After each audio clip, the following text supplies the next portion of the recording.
Good morning everyone. Today is a demonstration class over the orbit and the movement of the eyeball. I'll begin first demonstrating the orbit, right? As you can appreciate in the skull, these two areas are called orbit.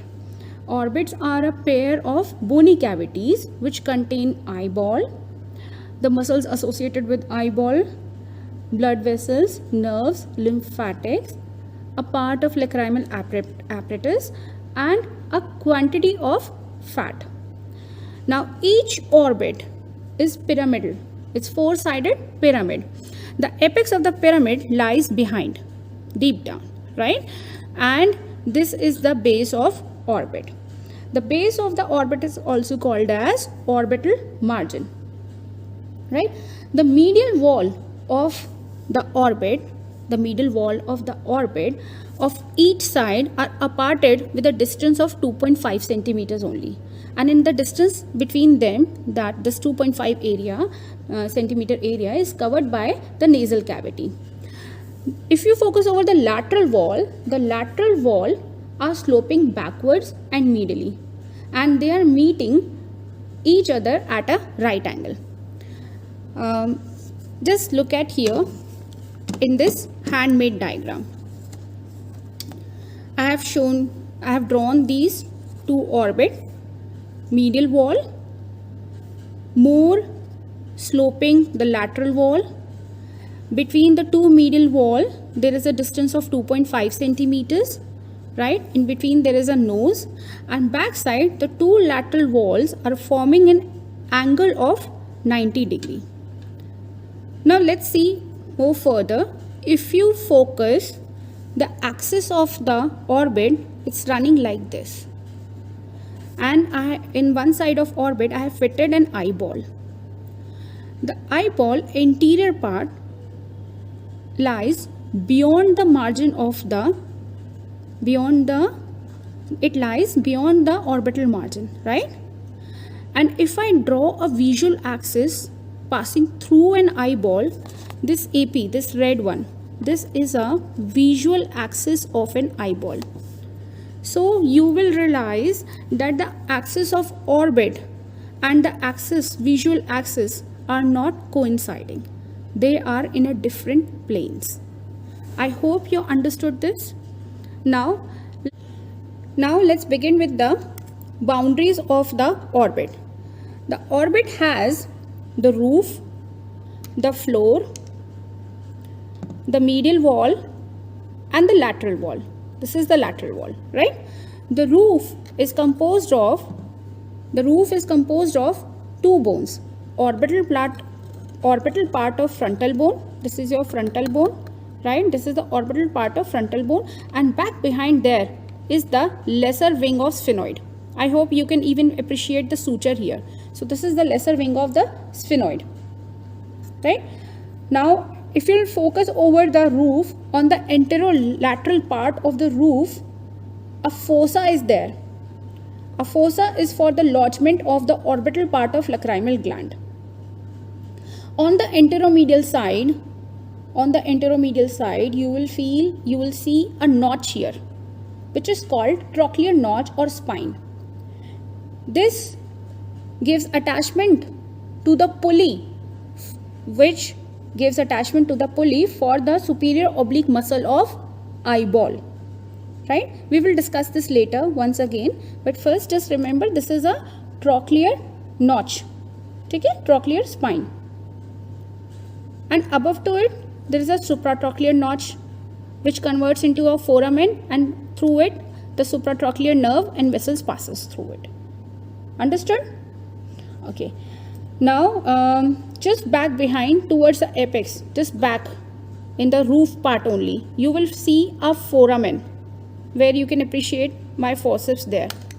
This is your optic canal, right? It is present in the extreme posterior part of the roof between the two roots of the lesser wing of the sphenoid and the body of sphenoid.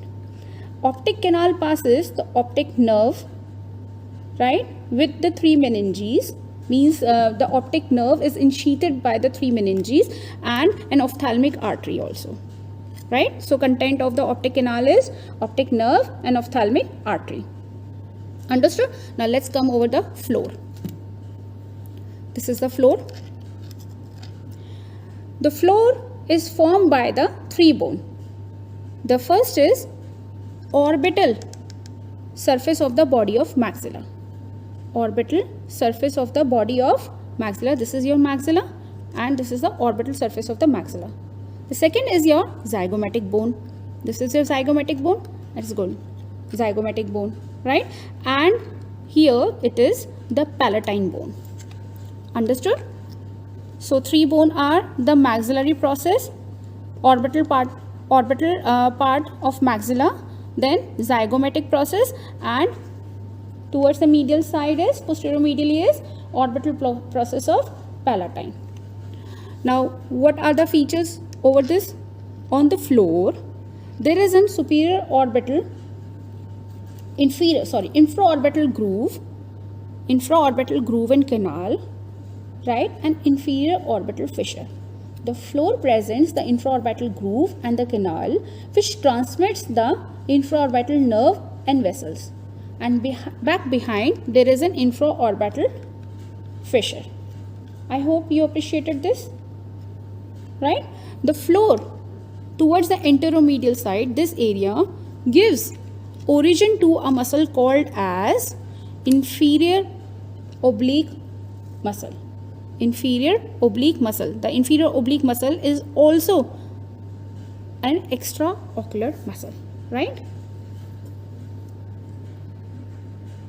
Understood? Now we have done the roof and the floor. Let's come over the lateral wall. The lateral wall is the strongest wall, right? Because it has to transmit the force of muscles of mastication, from the molar tooth upwards. Clear? Now it is composed of only two bones. Zygomatic bone in front, and back behind by the greater wing of the sphenoid.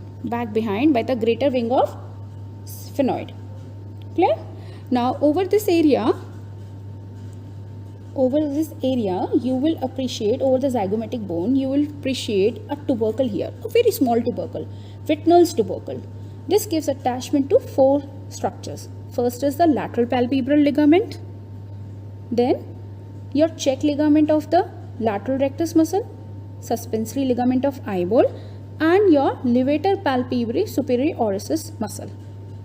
Now if you trace behind the lateral wall and the roof, at the junction of the roof and the lateral wall you will appreciate a very retort area, this fissure, that is called superior palpebral fissure.